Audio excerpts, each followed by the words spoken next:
All right, welcome to today's explainer. We're going to travel way back to 479 BCE to uncover the real story of the Battle of Plataea. Think of us as historical detectives today. For over 2 millennia, the popular narrative of the Greco-Persian Wars has been completely dominated by this one specific pop culture myth. You know the one, the invincible, heavily armored Greek hoplite just effortlessly crushing these weak, unarmored, and totally untrained Persian hordes. Well, today, we're throwing out the pop history. We're going to look strictly at the actual evidence, cross-examine those ancient texts, and absolutely dismantle that legend. So, to understand this myth, we really have to look at where it came from. The ancient Greek historian Herodotus famously wrote that what hurt the Persians the most was that their outfits lacked armor.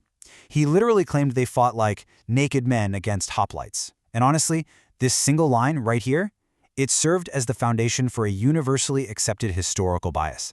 It paints this picture of a massive technological mismatch, right? Superior Greek bronze clashing against inferior Persian cloth. But if we actually look closer at the military realities on the ground at the time, this piece of ancient propaganda starts to fall apart pretty quickly.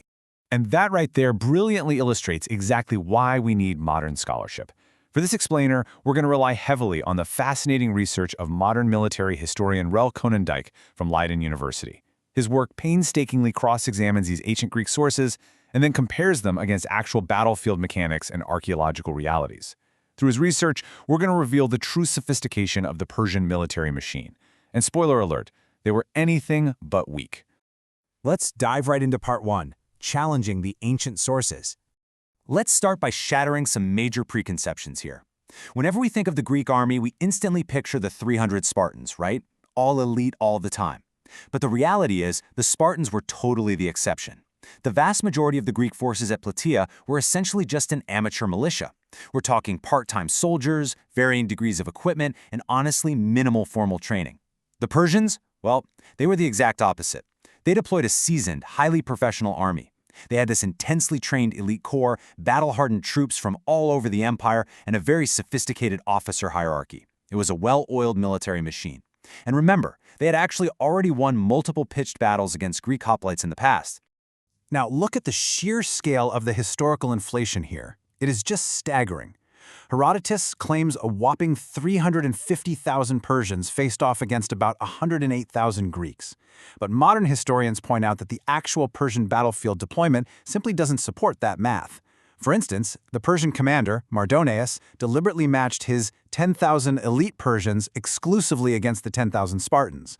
There wasn't some massive flanking maneuver to utilize hundreds of thousands of extra troops because those extra troops just weren't there. Modern estimates suggest a much more grounded reality. The forces were actually quite evenly matched, at roughly 110,000 men on each side. The ancient sources just drastically inflated those Persian numbers to make the Greek victory seem that much more miraculous. Moving along to part 2, the elite Persian infantry. Okay, this brings us to an absolutely crucial piece of Persian equipment, the gurha. Now these were large, incredibly resilient wicker tower shields. When Herodotus was out there calling the Persians naked or unequipped, modern historians actually believe he just meant they didn't carry the traditional Greek round shield, the aspis. Instead, the Persians used these massive gurha, which were specifically designed to be set right down on the ground to form a formidable interlocking defensive shield wall. So they were actually highly equipped for close quarters combat. Their defensive doctrine was just entirely different from what the Greeks were doing. And this equipment formed the absolute backbone of their elite infantry units. Let's talk about the Persian Corps, the Immortals. They actually wore high-quality iron-scale cuirasses right under their tunics. And get this iron-scale armor likely offered much better mobility and even protection than those heavy, super-restrictive bronze bell cuirasses worn by some of the Greeks. The Persians fought in highly organized formations, stacked 10 ranks deep. You had the heavily armored sparabara, or shield bearers, standing right at the front, forming that wall, while the ranks behind them were fully capable of unleashing devastating archery fire over the top, and then seamlessly transitioning into brutal hand-to-hand combat with spears and axes. And here is the number that completely flips the script on the traditional narrative: 1 in 10.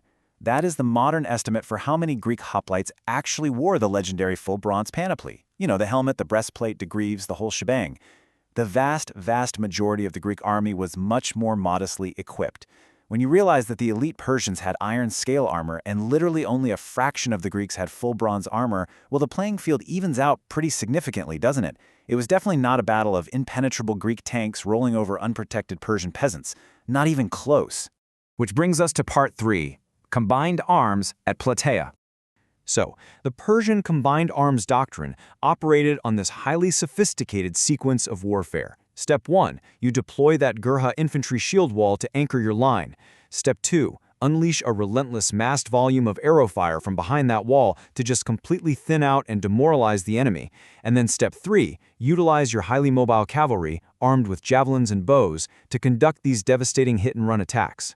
The amateur Greek militia simply didn't have a coordinated answer for this level of tactical flexibility. They were especially vulnerable to the cavalry, which they were largely defenseless against. In fact, for the vast majority of the campaign at Plataea, the Persians were actually winning.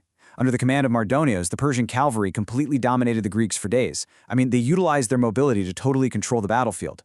They eventually cut off the Greek water supply at the Ossipos River. They maneuvered right behind the Greek lines and severed their supply trains. The Greeks were out there starving, they were thirsty, and they were constantly being harassed. This immense logistical and psychological pressure actually broke the Greek cohesion, forcing them into this totally chaotic, disorganized night retreat where, honestly, a third of the army basically just got lost in the dark. But wait, this brings us to the ultimate question of this explainer, right? If the myth of Persian weakness is totally wrong, if they were heavily armored professionals utilizing superior combined arms tactics and literally dominating the logistical map, why on earth did the Greeks end up winning the Battle of Plataea? Let's find out in part 4 why Greece actually won.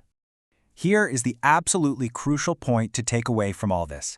The victory at Plataea wasn't born from superior bronze armor, and it certainly wasn't born from Persian weakness or cowardice. It actually came down to incredible psychological and tactical endurance. The Greeks simply refused to quit. Let's break down the real keys to the Greek victory here. First and foremost, it was high morale and stubborn, almost irrational defiance. Despite being desperately thirsty, starving, and caught totally out of formation during a botched retreat, they still refused to break under that relentless Persian missile fire. When the Persians advanced and set up their shield wall, the Spartan hoplites didn't execute some massive, sweeping cinematic charge. No, they fought a slow, grinding, incredibly defensive battle. They took immense punishment, but they somehow maintained their cohesion. And finally, the ultimate turning point was, well, sheer luck. A rock thrown by a desperate Spartan somehow managed to kill the Persian commander, Mardonios. He was out there fighting bravely on the front lines with his elite guard, and his sudden death just completely shattered the command structure and the resolve of the Persian forces.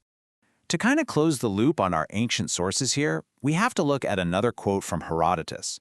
Despite his earlier bias about them fighting like naked men, when push came to shove, he was forced to admit the reality of the Persian fighting spirit on that day. He wrote that the Persian infantry were neither the less valorous nor the weaker. They were a terrifyingly professional force that fought fiercely until the very end.